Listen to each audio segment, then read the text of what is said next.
All right, so today we're going to be looking at two of the functional groups we've looked at before, alcohols and aldehydes, and when they're together on the same carbon, how they become something different. So, four molecules drawn up here. This molecule here, first thing we should do is figure out what's our longest chain. 1, 2, 3, 4. 4 carbons, so I'm working with a bute. They're all single bonded, so butane. In this case, we have this OH group attached to it. My second question would have been, what's attached to your chain? Or I guess my second question was, is there any double or single bonds or triple bonds? Nope. Third question, what's attached to your chain? This hydroxyl group here. Now, since it's the only thing on the chain, that means it's an alcohol. You know, if you check your sheet, go back to what we've done. And to name an alcohol, we end the word with OL, and we just need to indicate which carbon it's on. So this is butane 1. Nope, messed that up. All right, butane 1 ol. This right here is one of them that we covered last time. Just a heads up, all of these are 4 that I have in this example here. So this is another butane. In this case, we have this double bonded oxygen to it. And if you ever see a double bonded oxygen, the first thing that you're going to need to ask yourself is, what's it attached to? Is it attached to a middle carbon or an end carbon? In this case, that oxygen is double bonded to an end carbon. If you check your sheet, that is an aldehyde. With aldehydes, we don't need to number them at all. We just end their name with Al. So I have a butanol, a butanal. This right here, the double bonded oxygens on one carbon, the hydroxyl groups on another carbon. This is nothing special. We just name this normally. This thing is not special. And this is really just 3-hydroxy butane 2-one. All right, so there's that. All right, so looking at this one here. This one, though, I'm going to tell you right off the bat, is really special. We have the double bonded oxygen and the hydroxyl group attached to the exact same carbon here. This molecule is a specific functional group. For instance, if your hydroxyl, your OH, and your double bonded oxygen is attached to the same carbon, this is a carboxylic acid.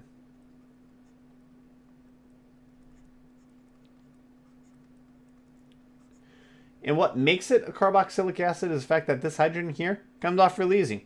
And that's just the same acid stuff that we learned before. In this case, if we just see a carbon with this kind of arrangement or flipped around, that's just a carboxylic acid. To name these things, it's pretty much using some of the same rules we've been doing. So the carboxylic acid, one other thing is so this is my carbon, the OH takes 1 bond, the oxygen takes 2 bonds. That carbon in the middle can only attach to one other carbon. So that means the carboxylic acid, this whole arrangement here, has to occur on an end carbon. And just as well with what we saw with aldehydes, where that oxygen is double bonded to an end carbon, we don't need to use numbers for this. So for instance, this is still 1, 2, 3, 4. So that's still bute. The carbons are all single bonded together, so butane. In this case, to name a carboxylic acid, we just end its name with oic acid. So this is butanoic acid. All right. This part right here is what makes it different than here is 2 different carbons. So this is not a carboxylic acid. I should probably make that an O. All right, so let's go to something that's just slightly more complicated. 1, 2, 3, 4, 5, 6.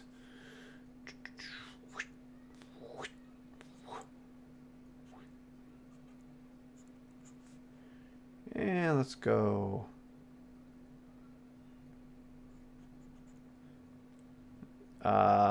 We'll go CL here, and let's go All right, so now we need to name this thing. First step, let's identify how long it's chained. So 1, 2, 3, 4, 5, 6. You may have heard me when I was writing that out. So 6 is hex. Are there any double or triple bonds between our carbons? Nope. So that's hexane. All right, let's figure out what's attached here. We have a methyl group here. We have a chloro group here. Need to work on my O's a bit. All right, we have a hydroxyl here or an alcohol.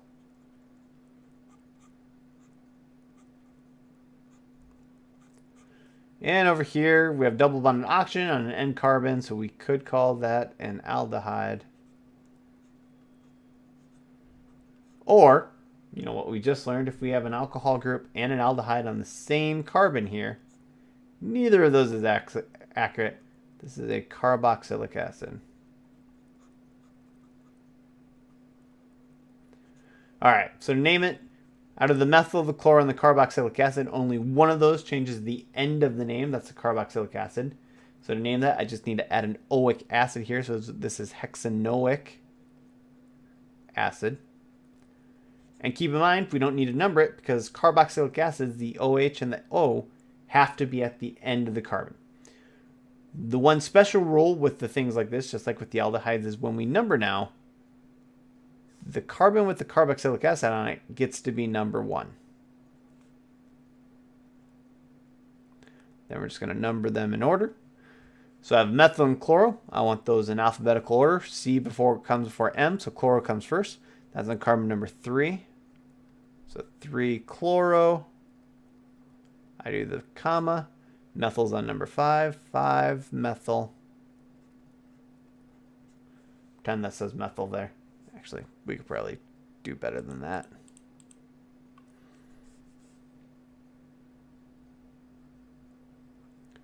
There we go. 3 chloro, 5 methyl, hexanoic acid. We're just adding more rules to it.